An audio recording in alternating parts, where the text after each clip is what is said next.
الحر يعرف أن يكسب الحمد، والغي يأبى ويبدي الكبر والجلد، والقلب ينزف والآهات مسرعة، والشر يحدق والشريان قد جمدا. لهفي على وطن ضاقت مذاهبه، واستبعد الخير واستبقى به الزبد. لهفي على وطن كانت مرابعه أصفى من الماء في بقين أو بردا.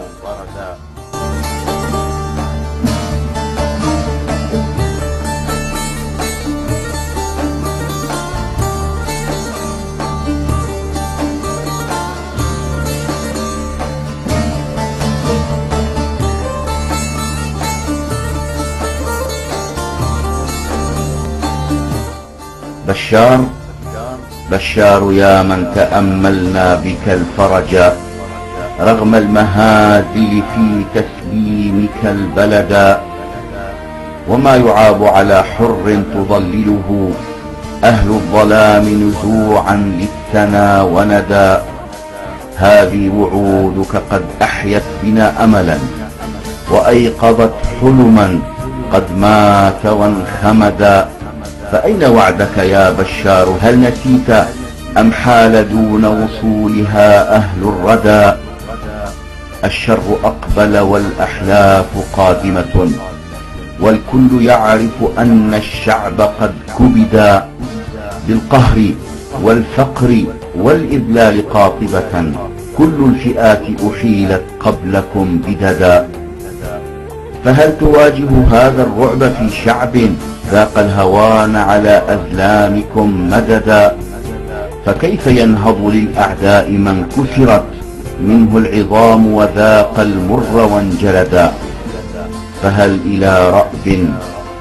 إلى رأب هذا الصدع من أمل في خطوة تمسح الأحزان والكمدا، في نظرة تمسح الماضي وقسوته، وتثلج الصدر والعينين والكبدا، وتطلق المكنون من خير بأمتنا، وتنبذ الظلم والإفساد والحسدا، وتنبت الخير والأزهار باسقة، وتجعل الشرع والقانون مرتددا، ويطلق المظلوم من سجن تجلله من أجل رأي أراد الخير معتمدا، ويرجع الآلاف من أشتات هجرتهم يستدبرون سجايا الخوف والحردا، والكل يشعر أن الغمة انقشعت، والأمن منتشر والكل قد سعدا،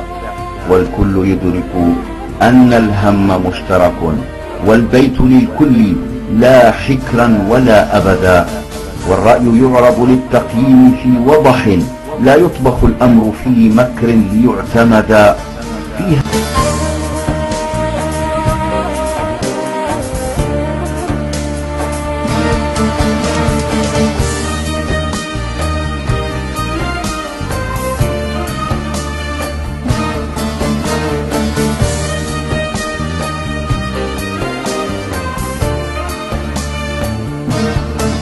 يشعر أن الغمة انقشعت، والأمن منتشر والكل قد سعدا، والكل يدرك أن الهم مشترك، والبيت للكل لا حكرا ولا أبدا، والرأي يعرض للتقييم في وضح، لا يطبخ الأمر في مكر ليعتمدا.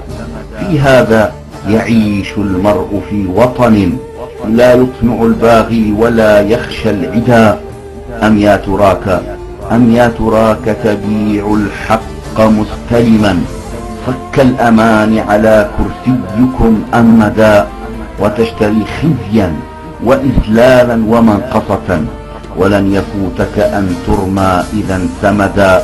كل رجاء بأن تجدي نصيحتنا، وأن تلاقي وتحظى منكم الرشدا، وكلنا في سبيل الحق أفئدة تهوى الكرامة أو تحيا مع الشهداء.